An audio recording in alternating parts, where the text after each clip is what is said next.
5:12 local time. The ocean lies unusually calm, the surface so still it almost feels unnatural. Cutting steadily across that quiet water, a U.S. Navy carrier strike group advances in tight formation. At its center moves the aircraft carrier, massive, controlled, and quiet.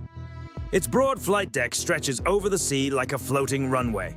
Around it, destroyers maintain exact spacing along the outer ring of protection, while a guided missile cruiser follows slightly behind, guarding the rear sector. High above the distant horizon, an airborne early warning aircraft circles methodically, its radar sweeping hundreds of miles of open ocean. Everything appears routine. Then a sound breaks the pattern. Inside the sonar room, a technician notices a faint metallic rhythm. Soft, slow, mechanical. At first, it blends into the endless background noise of the ocean, distant currents, shifting layers of water temperature, and the deep hum of the carrier's own propellers echoing through the sea. But the technician pauses. He adjusts his headset. The sound repeats, a steady pattern, rotating blades cutting through water. He tightens the frequency filter and isolates the signal. Now the pattern becomes clear. Propeller cavitation. A submarine. Leaning forward, he studies the waveform scrolling across the monitor. Then his expression changes. A second signal appears slightly offset from the first. Another propeller rhythm. Different blade spacing, different acoustic fingerprint. 2 submarines. The room grows noticeably quieter. The technician scans the spectrum again, sweeping deeper through the acoustic data. A third signature emerges from the darkness below. 3 separate contacts, 3 submarines moving quietly beneath the strike group. The sonar supervisor steps closer. Repeat classification. The technician cross-checks the acoustic library. Blade count, rotation rate, hull resonance. The computer begins matching the signals against known submarine profiles. Seconds pass. Then the result appears. Iranian diesel-electric submarines. 3 of them. And they are already inside the outer defensive screen. Far above, the aircraft carrier continues forward at steady speed, unaware that 3 silent hunters have slipped beneath the protective perimeter. Inside the carrier's combat information center, the sonar report arrives. On the tactical display, 3 red icons appear beneath the blue formation. Distance, close, very close. The strike group commander studies the screen carefully. Submarines rarely operate this near a carrier group without detection. 3 operating together is even more unusual, but the geometry of their movement tells the real story. They're spreading out. 1 contact drifts toward the carrier's port side. Another moves slowly towards starboard. The third lingers behind the formation.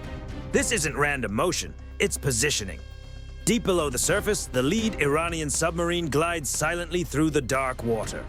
Inside the cramped control room, the captain watches the attack console as the targeting solution refines itself step by step.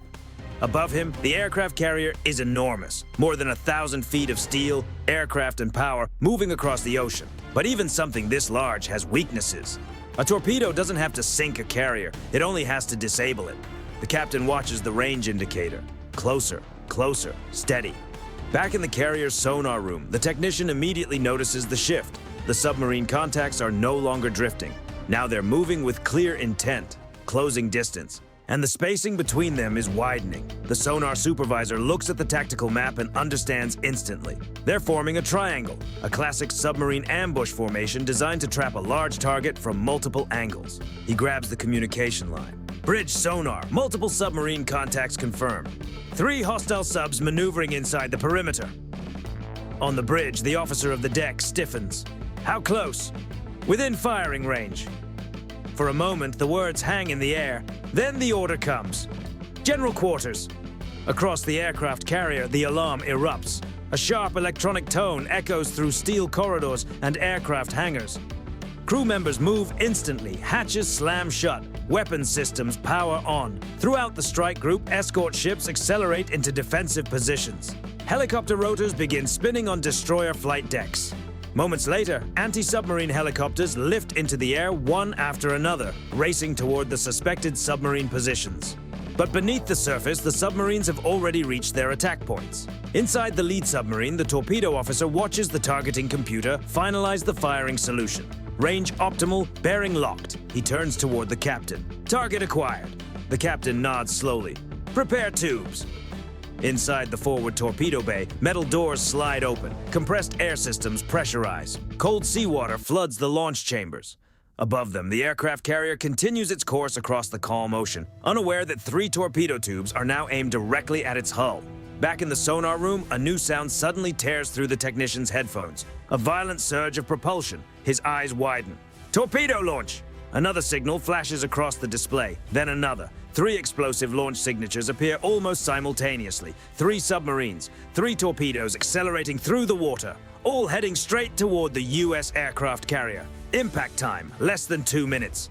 Torpedo inbound! The warning cuts through the combat information center like a blade. Every screen lights up red. 3 bright threat lines streak across the tactical display, each representing a torpedo racing through dark water toward the center of the formation. Toward the carrier, the officer of the deck reacts instantly. Hard rudder, full power. Deep beneath the carrier, propulsion shafts surge to life. Massive turbines drive the propellers harder, churning the sea into violent white foam behind the ship. The carrier begins to turn. Not quickly. Nothing this large ever turns quickly. But even a small change in course can mean the difference between danger and escape. Across the strike group, escort ships shift immediately from patrol posture to full combat response. On the destroyer guarding the carrier's port side, the anti-submarine warfare officer studies the torpedo tracks appearing on his console. 3 incoming weapons, 3 approach angles, converging perfectly. He speaks calmly. Deploy acoustic countermeasures. Within seconds, cylindrical decoy devices eject from launch tubes along the destroyer's hull. They splash into the sea and sink rapidly beneath the surface. Then they activate. The ocean suddenly fills with sound. Artificial propeller signatures roar to life beneath the waves. Simulated engines, false cavitation patterns, electronic echoes designed to imitate the acoustic footprint of large ships. To a torpedo's guidance system, these decoys look like new targets. But the incoming weapons keep moving. Inside the Iranian submarines, torpedo operators watch their tracking displays closely. The torpedo's onboard sensors detect the decoys immediately. But beyond the interference, one signal remains overwhelmingly powerful: the carrier. A ship this massive produces an enormous acoustic presence. Even in a sea filled with decoys, it still sounds like a thunderstorm underwater. The torpedoes stay locked on course. Above the ocean, the strike group launches its next layer of defense. Helicopters roar off the decks of 2 destroyers, racing low across the waves. Their rotors hammer the air as they speed toward the suspected submarine locations. Each aircraft carries a full anti-submarine loadout: sonar buoys, torpedoes, and depth charges. As they arrive over the search area, the crews begin deploying sonar buoys in rapid sequence. Small floating sensors splash into the water one after another. A listening network spreads across the sea. Back in the carrier's sonar room, the incoming signals arrive instantly. 3 submarine contacts, still moving, still dangerously close. The helicopters begin tightening the search grid. One pilot leans toward his display. There, contact confirmed. The submarine is directly below. Depth increasing, speed slow, trying to slip away.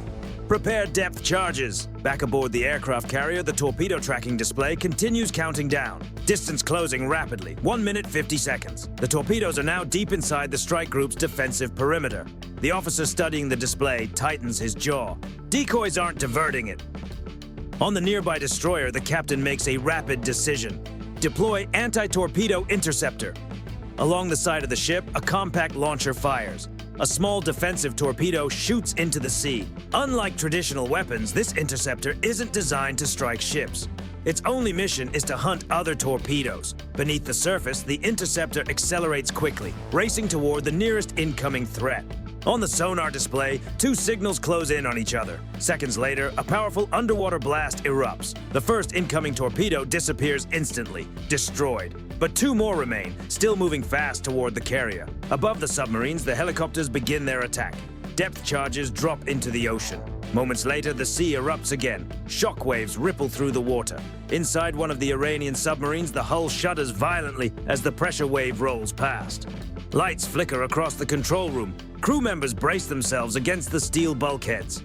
The captain grips the console. Maintain course. Above him, the helicopters circle around for another attack run. Meanwhile, inside the carrier's combat center, the second torpedo begins drifting off course. The acoustic decoys are finally having an effect. The torpedo's guidance system detects multiple signals. For a brief moment, it hesitates. Then it turns.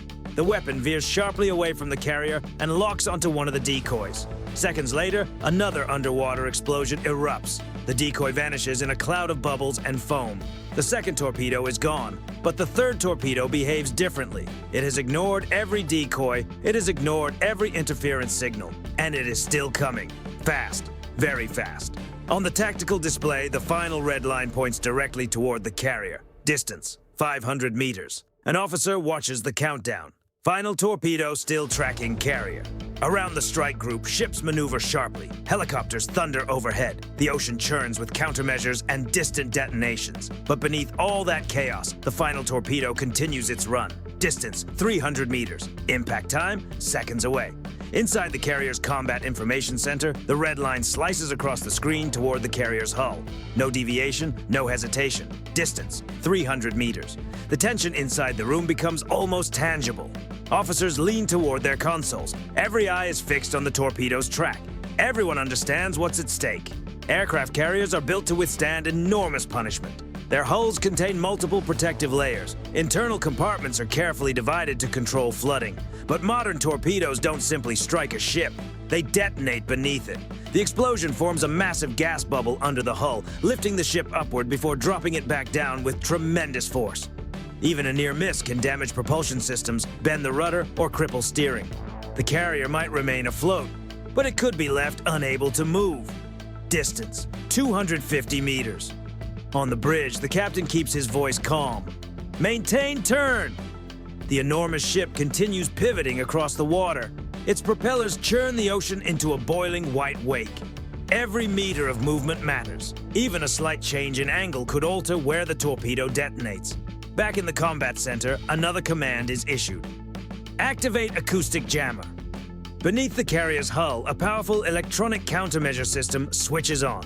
The device floods the surrounding water with intense acoustic interference. To the torpedo's guidance system, the ocean suddenly becomes confusion.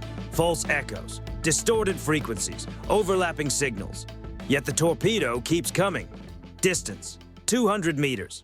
Inside the sonar room, a technician listens carefully through the noise. The sharp whine of the torpedo's propulsion cuts through the interference. Still tracking carrier. The officer beside him watches the countdown. 180 meters. The jammer intensifies.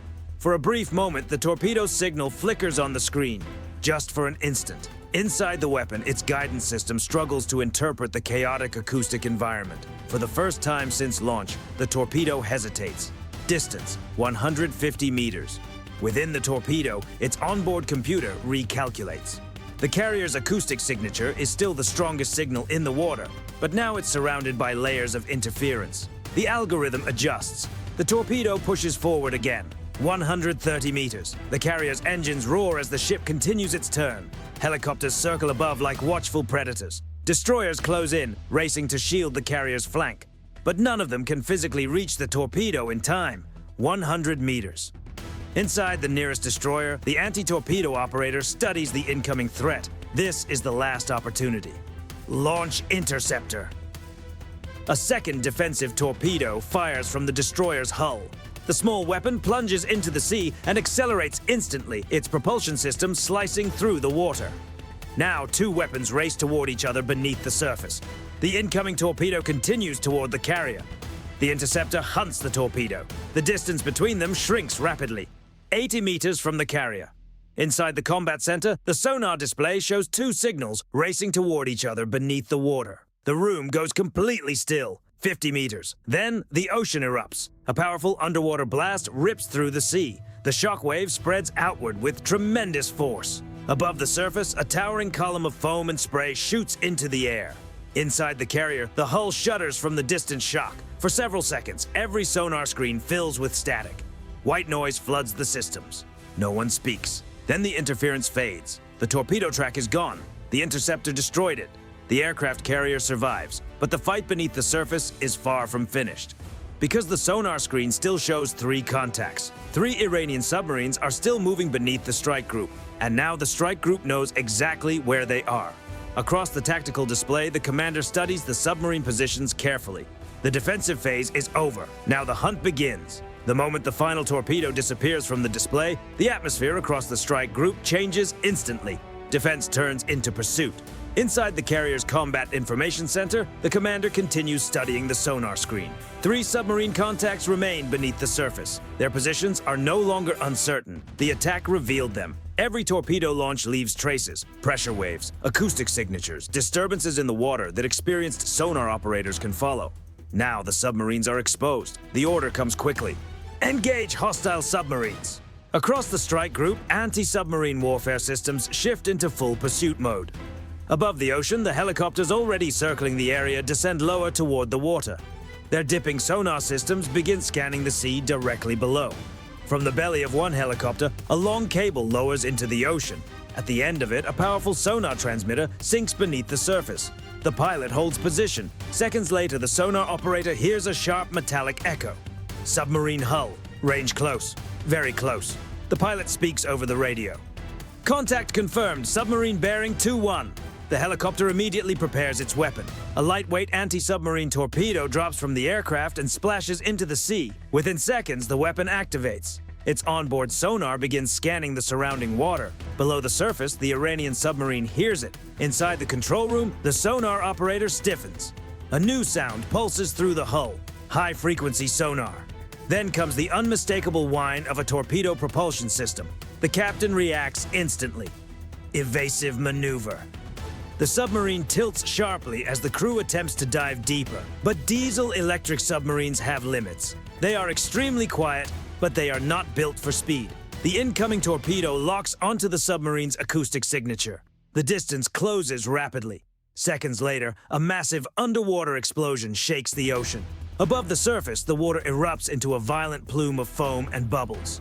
Across the strike group, sonar screens update. The first submarine contact disappears, destroyed, but 2 more remain. One of the remaining submarines attempts to escape the strike group's perimeter. It turns sharply south, increasing speed. Inside the submarine, the captain hopes the confusion of the battle might create a narrow window to slip away. But the strike group is already closing the trap. A guided missile destroyer accelerates toward the submarine's escape route. Its sonar array locks onto the target almost immediately. The destroyer's captain gives the order. Launch torpedo. A powerful anti-submarine weapon fires from the ship and plunges into the sea.